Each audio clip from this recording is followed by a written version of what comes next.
Hoje vai ser mais um dia daqueles, né? Daqueles votos chatos, quilométricos dos nossos supremos ministros, naquele inquérito inconstitucional das fake news bolsonaristas.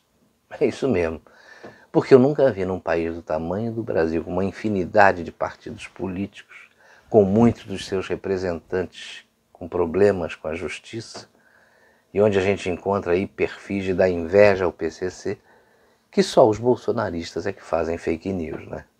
Quem tem mais de 2 neurônios, como diz o jornalista Augusto Nunes, sabe que estatisticamente isso aí é totalmente impossível. O melhor exemplo é a Joyce Hasselman. Mas se um dia ela for condenada, eu tenho certeza que as manchetes da Folha, do Estadão, do Globo e de alguns outros jornais do país vai ser a seguinte: deputada que Bolsonaro elegeu é condenada por fake news. Você tem alguma dúvida? A culpa tem que ser do Bolsonaro. Esse é o pensamento de uma boa parte da nossa imprensa, da oposição e, pelo visto, dos nossos supremos ministros de plantão. Aliás, se eles estivessem na mesma realidade que a nossa, seriam muito mais objetivos nas suas sentenças, porque saberiam que nós não temos muito tempo para perder, a gente precisa trabalhar, né? Poderiam aproveitar até a tecnologia em vez de censurá-la. Mas parece que os motivos dessa censura estão ficando mais claros a cada dia. Eu fico imaginando como é que o Supremo ganharia em produtividade se o voto de cada ministro durasse no máximo 10 minutos. Isso mesmo, 10 minutos. Eles teriam que fazer um resumo do voto nesse tempo e disponibilizariam o voto nas redes sociais e no site do tribunal. Eu acho que muito pouca gente teria paciência e, sobretudo, tempo para ler votos com mais de 5 páginas.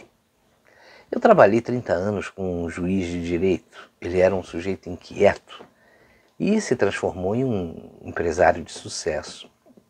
Eu lembro que quando alguém começava a falar muito para pedir alguma coisa para ele, ele dizia assim: meu filho, começa pelo fim.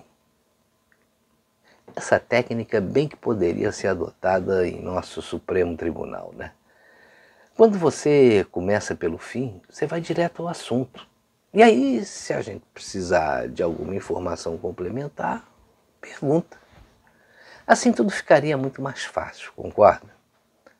Mas ontem à noite eu recebi um texto assinado pelo Plínio Lins, que eu não conheço. Mas me chamou a atenção uma observação que ele fez com relação ao voto do ministro Edson Fachin, que a gente comentou ontem nesse inquérito das fake news. Ele usou cerca de 1/3 do seu quilométrico voto com citações à justiça americana. Mas ele disse que faltaram as comparações entre as duas cortes e apresentou exemplos tão interessantes que seriam extremamente pedagógicos para o nosso Supremo se os nossos ministros tivessem a capacidade de sentir e captar o que vem das ruas e de outras cortes. E aí, por isso, eu resolvi citar todos. Vou fazer um resumão aqui.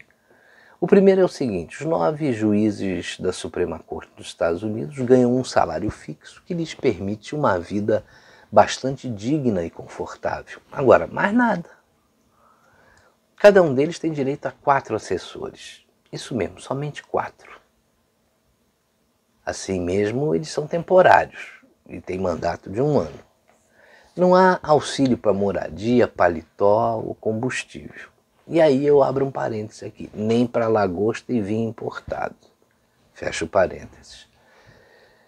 Essa, agora que eu vou falar, é fora de série. Só o presidente da corte tem carro oficial com motorista, enquanto os outros têm direito apenas ao uso de uma vaga na garagem do tribunal. Depois dessa, quer dizer, jatinho, nem pensar, né?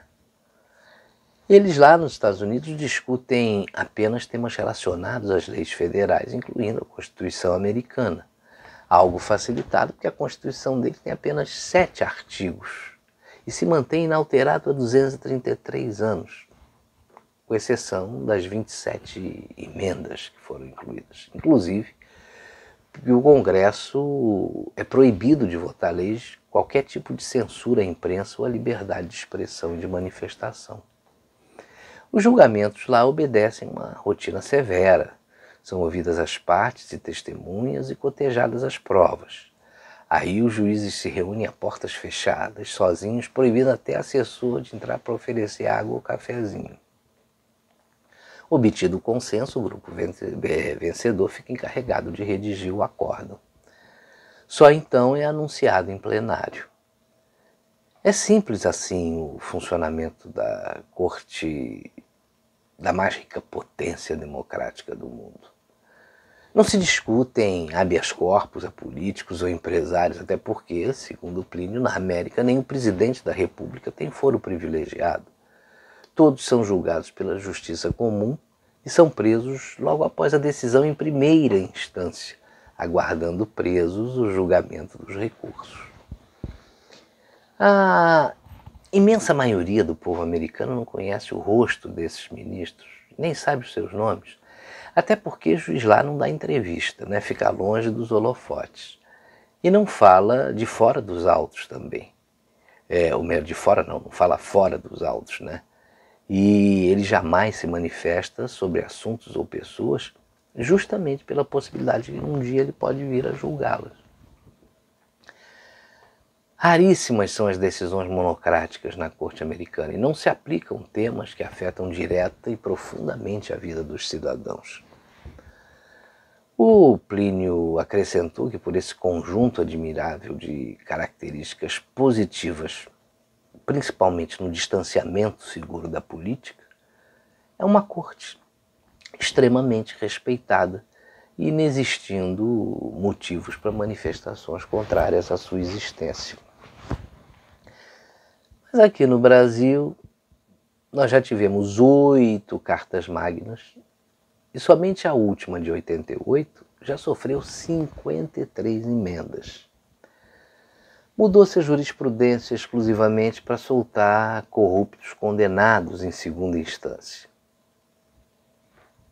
Manifestações legítimas e ordeiras em Brasília, com as famílias vestindo verde e amarelo, a favor de Bolsonaro, foram taxadas, inclusive no voto de Fachin, de antidemocráticas. E agora, aquilo que a gente já vem sempre falando ultimamente, né? Elas foram consideradas antidemocráticas e inconstitucionais, porque algumas pessoas resolveram exibir cartazes pedindo fechamento do STF, do Congresso. Cadê a liberdade de expressão? Cada um pensa o que quer. Já os quebra-quebras aí em São Paulo e Curitiba, onde inclusive foi rasgado, pisado e queimado o nosso maior símbolo, que é a bandeira nacional. Além disso, houve dezenas de ofensas ao presidente e faixas incitando o golpe para tirar o Bolsonaro de um dos poderes constituídos da República. Essas foram consideradas democráticas pela mídia e até por alguns membros do Supremo. Aí o Plínio pergunta, né? Por quê? A gente também não sabe. Segundo o voto do ministro Edson Fachin, o Plínio pode ser processado se uma das excelências julgar o texto dele ofensivo. Mas o decano Celso de Mello pode taxar de nazistas os bolsonaristas que sempre se manifestam dentro da lei e da ordem. A pergunta que todos os brasileiros que têm um mínimo de bom senso, independente da coloração partidária, é a seguinte: onde é que anda a justiça, a isenção e a imparcialidade no Brasil? Parece que só vão ficar em liberdade aqueles que elogiarem o nosso Supremo. Mas do jeito que estão falando mal da nossa corte, não vai ter prisão para todo mundo. Talvez a solução seja muito mais simples do que se possa imaginar. Você coloca grade em volta do Supremo e eles prendem a gente do lado de fora.